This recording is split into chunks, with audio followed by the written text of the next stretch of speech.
ইসলামী আইনের বিরুদ্ধে অপপ্রচার করা হয়। এরা তো ক্ষমতায় গেলে সমস্ত মানুষকে পঙ্গু বানায় ফেলবে। কয় কীভাবে?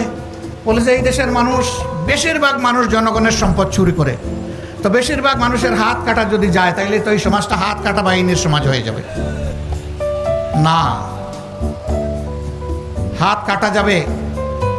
এই আইন জারির পরে এই ধরনের অপরাধ যারা করবে তাদেরকে বলে দেওয়া হবে এখন থেকে এই অপরাধের সাথে যাদেরকে পাওয়া যাবে তাদের ক্ষমা নেই। 2 নম্বর দেখা হবে যে লোকটি চুরি করেছে সে কি পেটের জ্বালায় যন্ত্রণায় আগুন নিবানোর জন্য চুরি করেছে। যদি এমন হয় রাষ্ট্রের দায়িত্ব হবে আগে তার আগুন নেবানো, হাত কাটানো,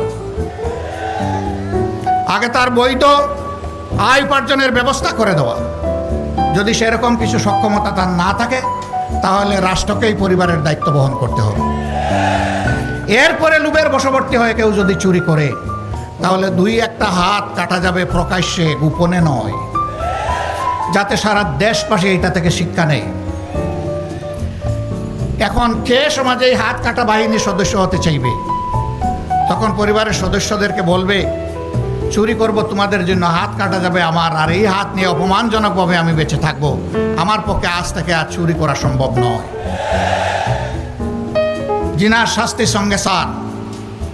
বলে যে সব মানুষই তাইলে মারা যাবে, এরকম গোপনে ছুটিয়ে প্রকাশ্যে কত ধরনের জিনা হচ্ছে।